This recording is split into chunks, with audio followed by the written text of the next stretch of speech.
Okay, this is the next question. It says, what type of activities helped you learn about various types of social skills? Well, I'm going to tell you something. Social skills, that one's kind of easy. It was any activity that involved forcing me to interact with people. And I say forcing me to interact with people is because I never went quietly into that good night. I never, was the person willing to take the plunge into the neurotypical social pool. I always had to be pushed. And my grandmother was really good at pushing me. So was my grandfather. And so was my great-grandmother and my great-grandfather. Let's just say so was my family. I was not so much a willing participant in social interactions as I was a person basically forced into the social world. And a lot of it was, we would go to the pool or we would go to the beach. I mean, we were, and I hate to burst everybody's bubble, but we weren't poor. We were working class. And so therefore, while we did not have money to do every single thing on the planet, we always had enough money to go to nice things. We would go to the beach, we would go to restaurants, we would go to museums, we would go to social occasions. And me, on the other hand, I would be working with doctors, people that studied autism, and I would talk to them. And so they would take me to nice restaurants and different places. So I got a chance to see a lot of things. And because I was encouraged to, to go to all these things, when the churches had socials or they wanted to, take the children to the beach, I had to go. And because of that, I had to learn something about social skills. Now, I wasn't good at it. Don't assume that because I went to a lot of social gatherings and, because I was forced, don't assume that I was good at it. I really wasn't. And it was an absolute terror. It was an absolute horror.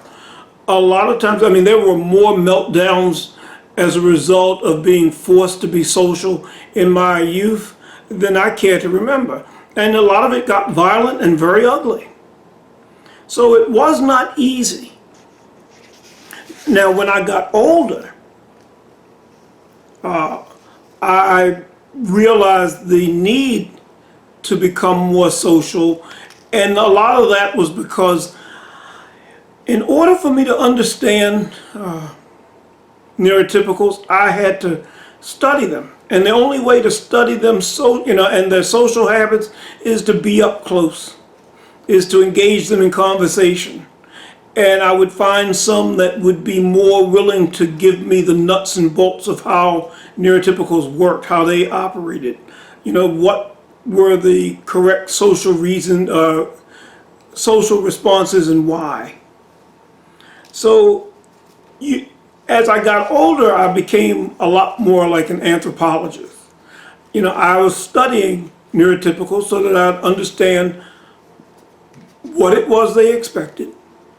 And I had to try and figure out how could I reproduce that. Like I said, being an autistic werewolf is not about understanding humans, it's about acting human. It's about acting neurotypical. It's not about being neurotypical, because being neurotypical I never could be. But the only way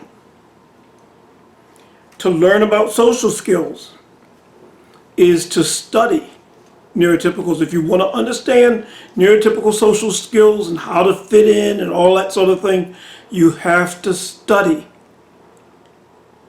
neurotypicals. You have to study them. And it's a lifelong study. You never stop. I'm over 60 years old and I'm still studying neurotypicals because they're always changing. You know, they're always evolving.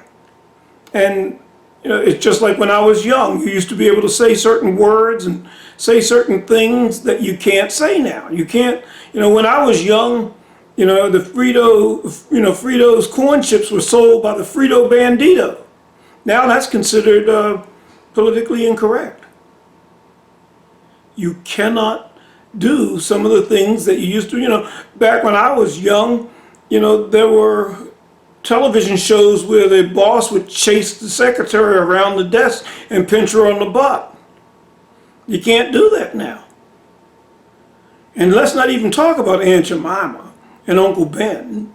I mean, those things that used to be considered okay when I was a kid. I mean, now black folks, we didn't like it even back then. But white folks have, you know, since evolved and changed. Not all of them, but a lot of white folks have changed to the point to where they see the ignorance and the foolishness in Aunt Jemima and Uncle Ben. So, you know, these things are no longer as acceptable as they once were. Thank God. And so studying neurotypicals is a never-ending task because they're always evolving. And so social skills are evolving right along with them. And an autistic person, if you're going to be relevant and if you're going to survive here in this evolving world, you have to evolve with this world, and that means that your study is never ending.